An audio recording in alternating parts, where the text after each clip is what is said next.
In the meantime, I'm going to ask Iris to step forward. Iris Peters is one of the people that we're working with this year. And Iris Peters is one of the curators of a festival which is called the Playful Arts Festival. She's been hosting this together with her colleague Zoraida Boeter in Den Bosch. Well, actually you are both working for another company, but this is the festival that you're curating in Den Bosch. Playful Arts Festival, and as play is one of the main pillars in our program, we thought it would be nice to hook up with you and think of a special program. The Day of Architecture, which is always planned on the 20th of June, will be the day when Playful Arts Festival will be curating the day here in Utrecht. We're going to see which mic works for you. This one? Let's see. Okay. Playful Arts Festival has been in existence for quite some time. And the idea of playing in a city or using the city for different purposes than it was intentionally built is not such a new idea. And still we hear so much more about it in the last decade. Why do you think that the idea of the city as a playground has become so popular? Indeed, the whole idea is not new. In fact, when we started Playful Arts Festival in 2012, the word play was not so common in use, actually. People tend to use the word game instead. But then since a couple of years, the word play started to get more into the attention. And I think it has a couple of reasons. For instance, it has to do a lot with the rise of the game sector in general. It means that there is also a large population of artistic game designers working in the area, and we are particularly interested in them because they make experimental use of game design. And what we saw was that in a game there is a set of rules people play by, and by more cross-disciplinary works, the discipline of game got broader, and therefore the word play came more under the attention of people. I also think it has a lot to do with the cross-disciplinary rise of art fields and the experience economy in general as well, because people like to have fun in general. Yeah. And when we were discussing about play in our program, play for us is one of those ways in which the city will be used in a different way than it is built. So for people to use it with other intentions, and for us therefore the focus is on how we can alter the built landscape by putting play as one of our pillars. And when we were discussing, you said we have a little bit different approach to the idea of play. Could you extend upon what is your different approach to play? Sure. Okay. Yeah.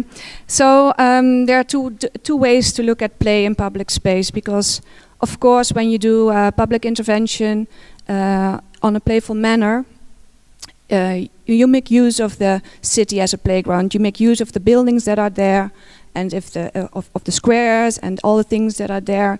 But we, as Playful Arts Festival, are really confident about the fact that it's also the people who are there, who live in the city and who work there and go there every day. By doing these playful interventions, you really connect people in the city. So it's not only about the architecture or the history of a place where we are, but also about the moment and the place where you are at that moment. So we're here now, we are connecting with each other, and I think playfulness really helps in that. Thank you. Then I ask you for an example to show to the audience here what that play could mean for you. Before that, I have one little question on, you mentioned already the gamification of society. And over the last 10 years, of course, we have seen the rise of digital gaming. Does it make any difference if you're intervening in public space by doing a game which is non-digital, or that you're intervening in public space by using digital means? Well, we especially were searching for games that were not digital. But on the other hand, we are working on our new Playful Arts Festival in June next year, and we're going back to that. So we're going to look for digital forms as well. But we were the main idea was to step away from the computer games, and we did a search on that in 2012 on the theme of collaborative play. So therefore we were interested last year more into the non-digital forms. And the one example that you're going to show us, is that an analog example or that is a digital example? It is an analog example. It's an analog example, so there's a few slides with photos and then we'll have to do a rough breakup to get to a video. Will I switch the slides and you're going to tell us a little bit about what we're seeing? So this is a game made by Eric Zimmerman and Natalie Pozzi. He is a game designer and she is an architect, which is really interesting in your case as well. And they made a sort of game installation for the MoMA at first sight.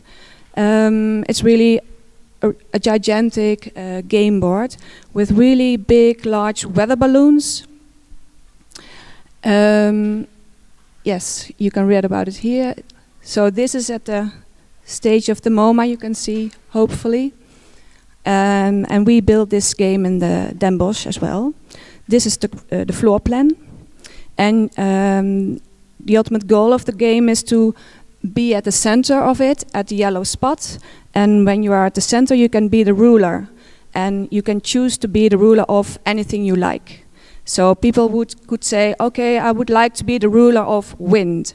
And the most beautiful part was that we had live musicians who are interacting with the ruler of that point.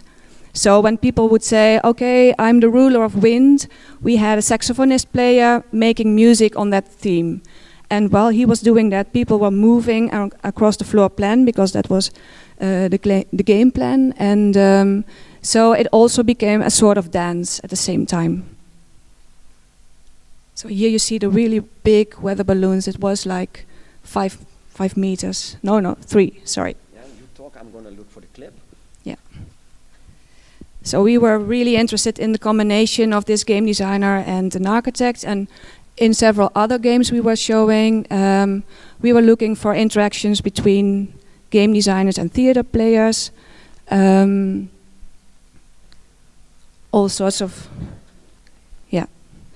All sorts of new forms of interactive art in public space.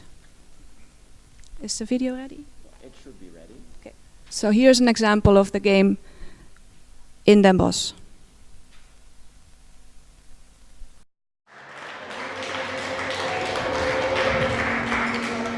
On the ruler of Wales. Language in Wales.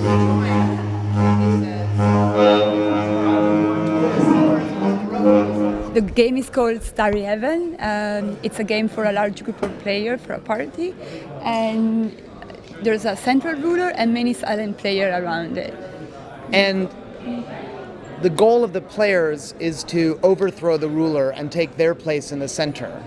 It's very difficult to remain the ruler for a long time. The ruler is telling all of the players a color, black, white, or gray, which tells them how to move.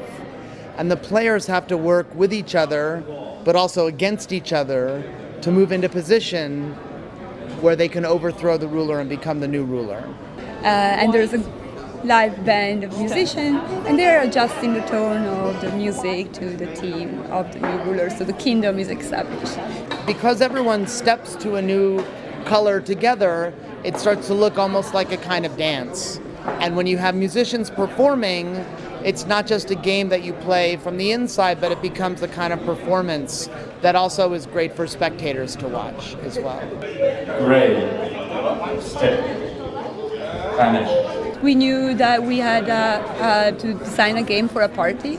So one of the first idea was we didn't want a game in which there were rounds and you had to wait for the game to start. In this game you can enter and exit at any time. If you are banished, you can re-enter right away. Natalie's an architect and I'm a game designer. So the projects that we do are really at the kind of collision or intersection of those two disciplines. That when we work together on something like Starry Heavens, I'm exploring ideas about play and behavior and game structures, and she's exploring ideas about space and aesthetics and light and how bodies move through space. And so we try and find an interesting intersection for the game design and the space design for our projects.